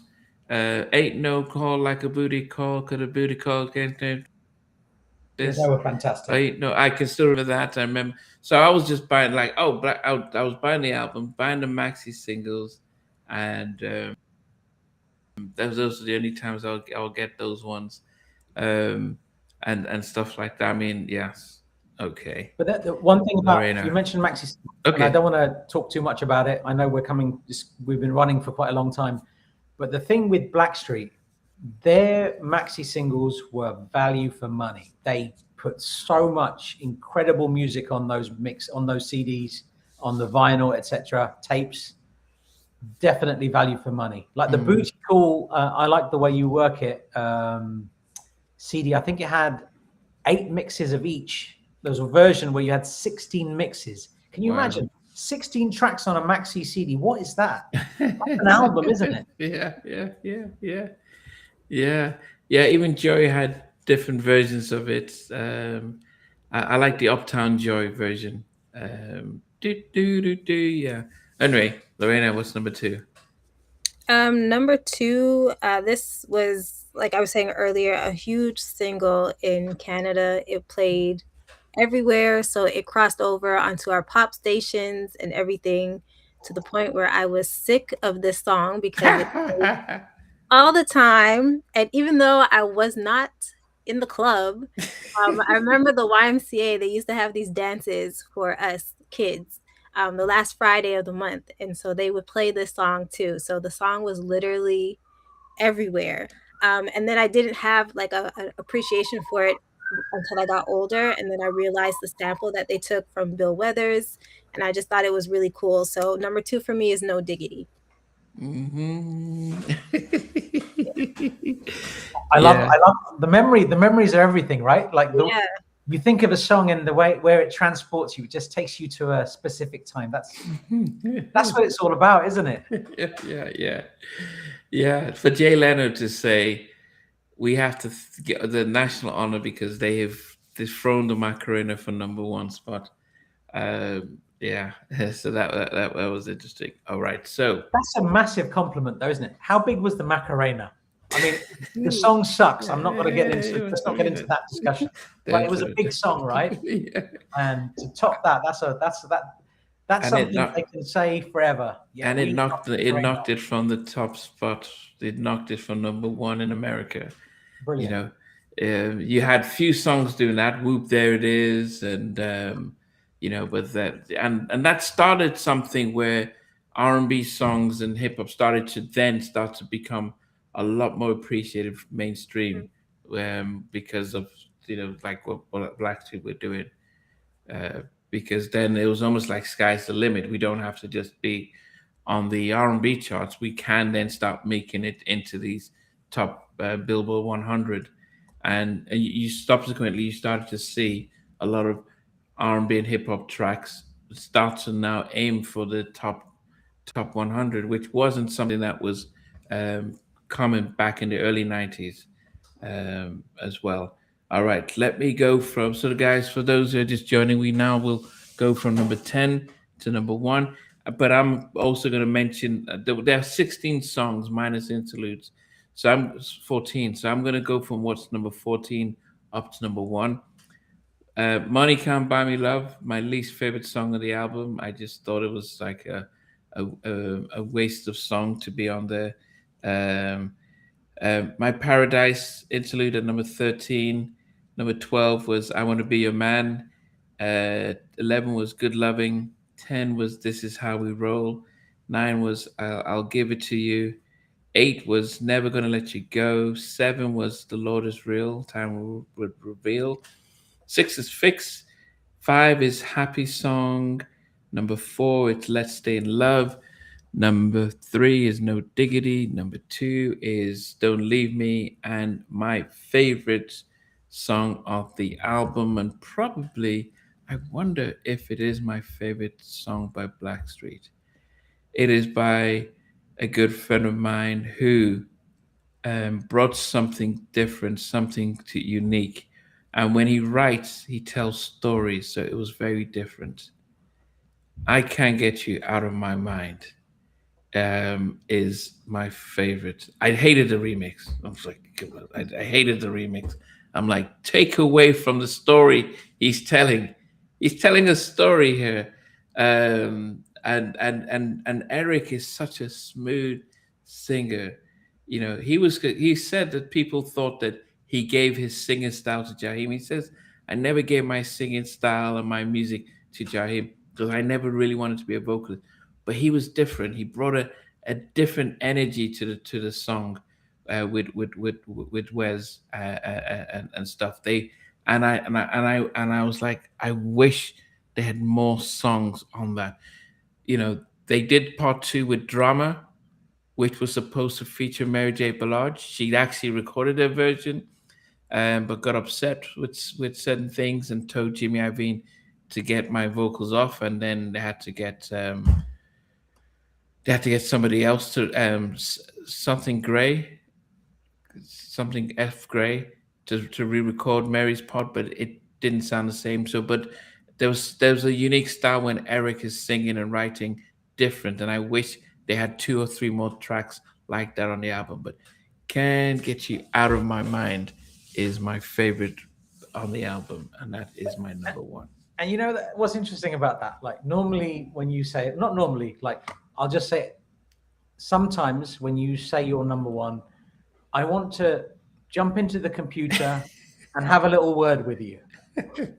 This is something I agree. I understand why you like that song so much. And Eric Williams his pen game is just different gravy.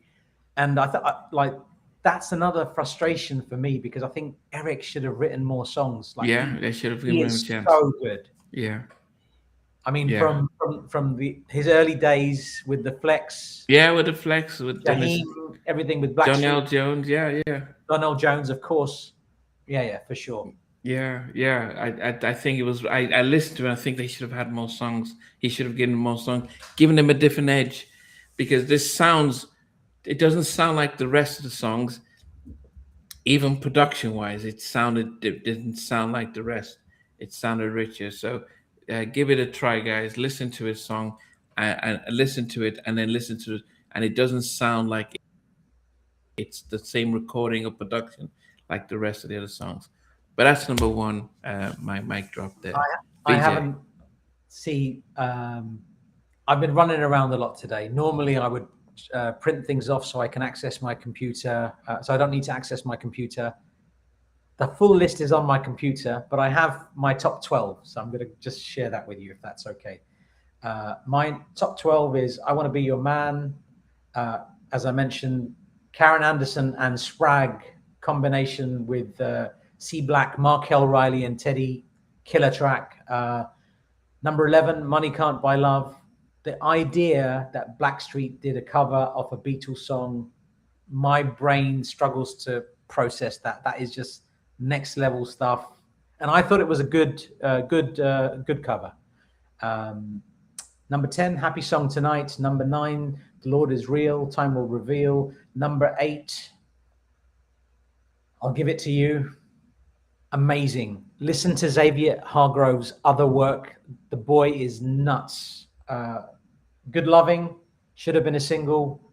C Black kills it on this song. So should have been a single. What's my number 6? Let's Stay in Love is number 6. This Is How He Rolls, number 5. I Can't Get You Out of My Mind, number 4. Fix is number 3. Don't Leave Me is number 2. That leaves only one other song that's going to make it. It samples the incredible, and the original version is just something that just feels like home when you listen to it. Bill Withers, Grandma's Hands from 1971. There's just something so, that song is just, you feel like home. You think of your grandma when you hear that song. But the way that William Skill Stewart's and Teddy Riley had used that sample, put it over on this track, written by TR, CB, Chauncey Black, L. Walters, William Stewart, Skill Stewart, and Dr. Dre. No Diggity. It's number 1 for a reason. I still don't feel bored of that song. Like, you know, when you've heard a song a lot, a song like Poison, say, for example, you get bored of it and then you think, I can't listen to it now. I've never, ever been bored of No Diggity. Ever. I could listen to it. If I hear that, I've got a smile on my face. It's a good song. It's a great song. That's my number 1. Oh, sorry. I'm sorry. I was listening to it in the background. So, well, okay. That's a beautiful song, and definitely one that is probably in the R&B Hall of Fame. Stevie. Number 10, My Paradise Interlude. Number 9, I Want to Be Your Man. Number 8, This Is How We Roll. Number 7, Let's Stay in Love. Number 6, I Can't Get You Out My Mind. Number 5, Good Loving. Number 4, Don't Leave Me. Number 3, No Diggity. Number 2, Fix.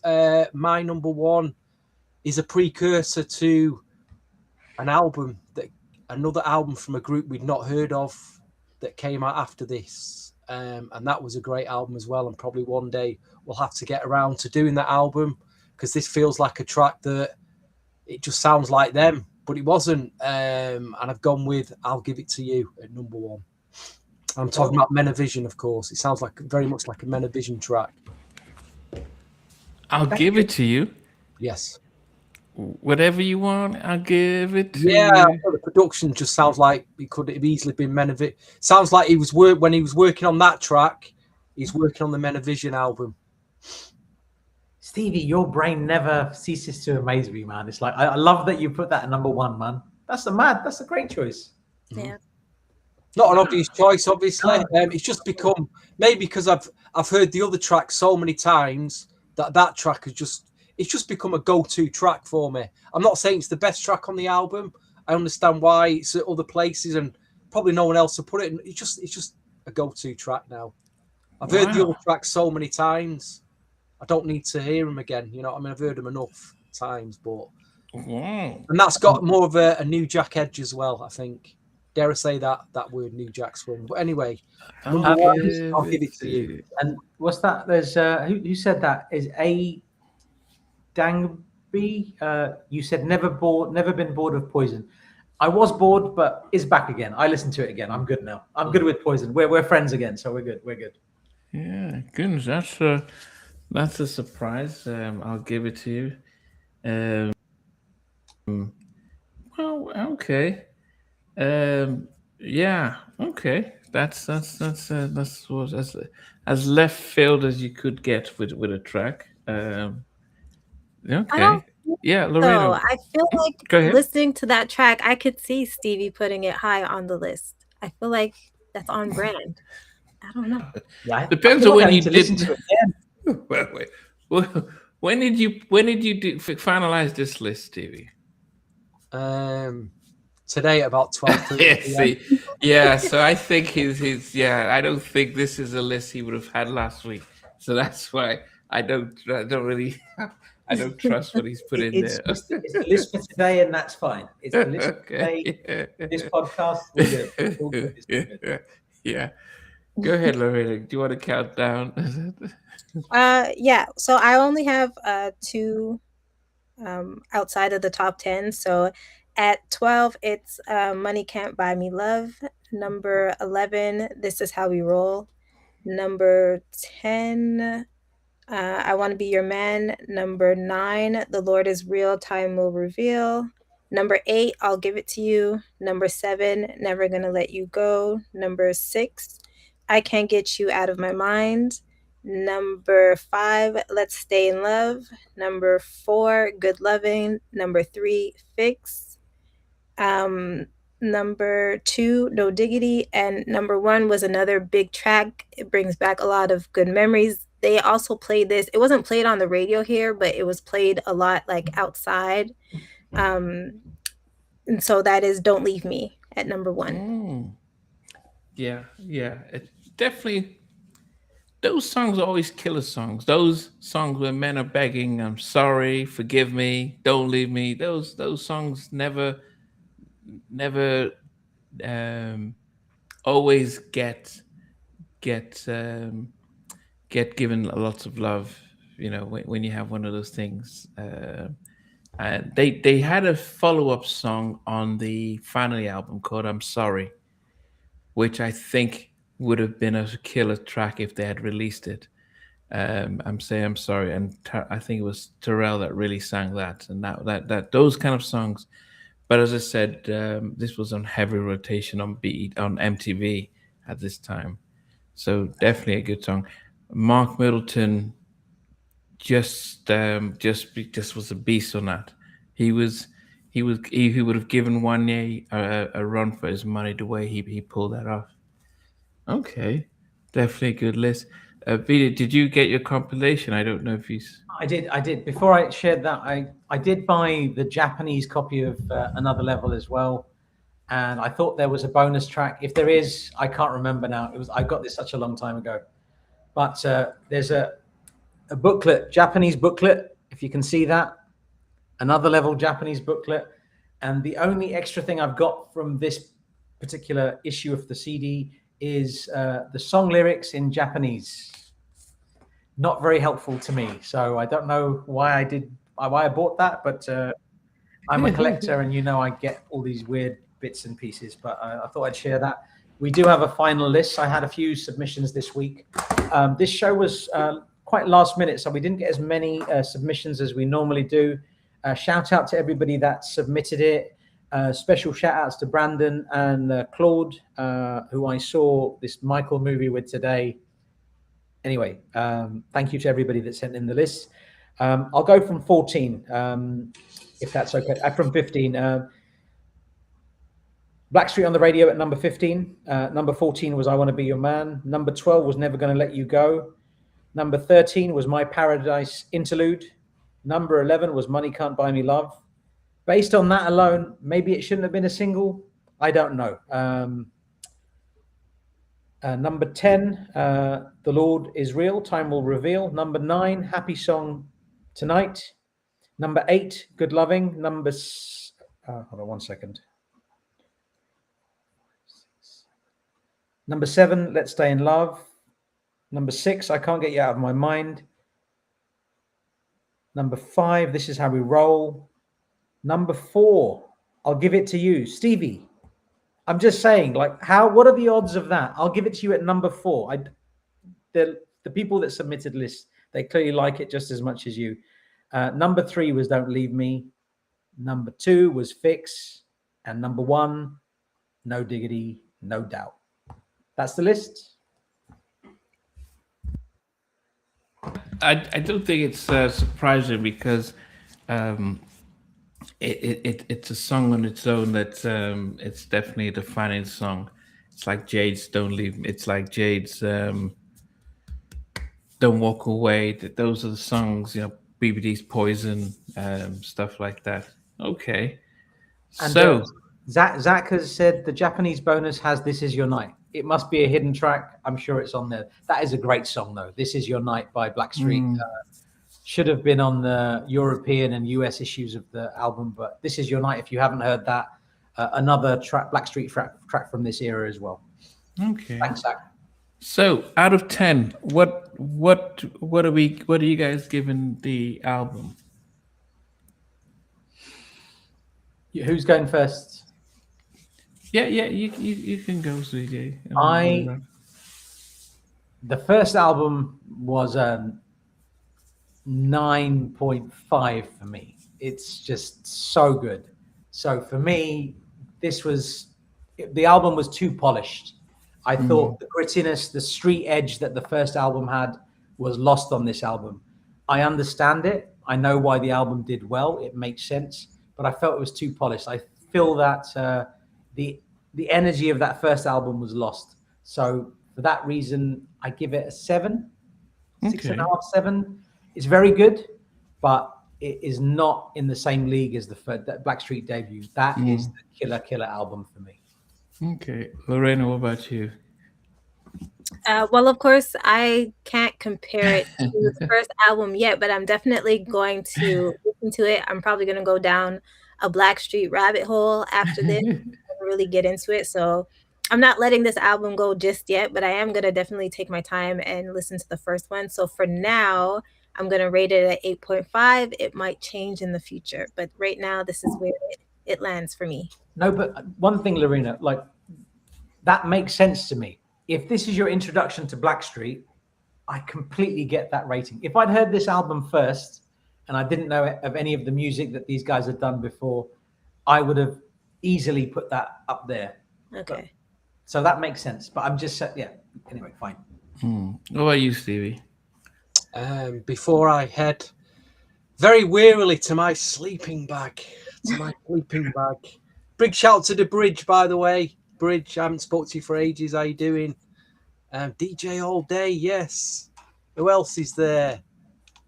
Who is Mr. Vampapam? I'm sorry if I murdered your name. But yeah, I'm just wearily heading to my sleeping bag. To the great man out there, the great man, TR, on this second album.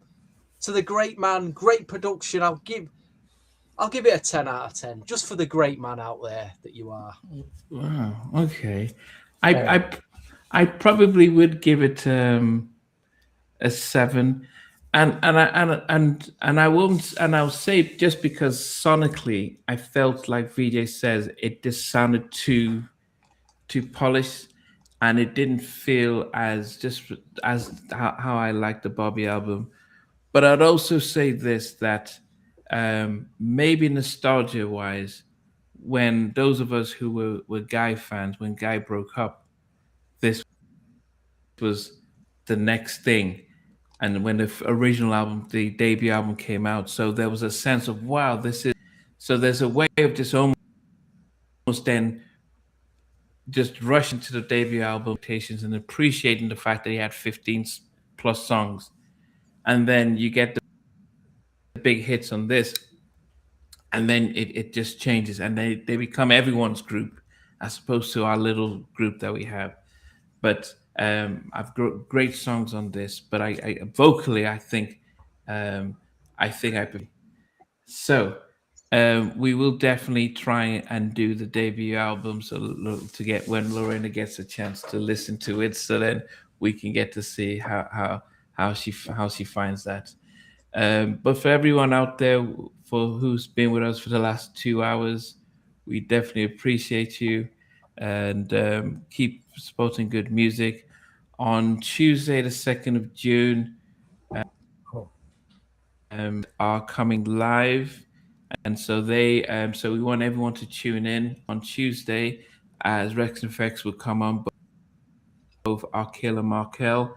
Opportunity for everyone to ask them questions directly about songs, about production, about whatever it is. So you've listened to the interviews, but now you've got a chance to talk to them live. So join us on Tuesday live at 9 p.m. Eastern. 4 p.m. Eastern, 9 p.m. UK time. We will be back. We're not sure with what, but we will be back. So keep celebrating the music. You know, there's a lot of whether it's new stuff or old stuff. Just that's what we are, spreading positivity and spreading love. Till next time, guys. Take care. Thank you. Take care, guys. Hey guys, thanks for watching. Thanks for being a part of Halftime Chat. Please remember to subscribe, share, and comment. But most importantly, why don't you become a member of Halftime Chat? We've got amazing videos, amazing perks, and being able to support the channel. But anyway, thanks for watching. Take care. I never participated in that kind of. And somewhere in between us, or even loving us, on which I didn't miss you with. What was it like growing up? She's still making an impact on 4 houses down.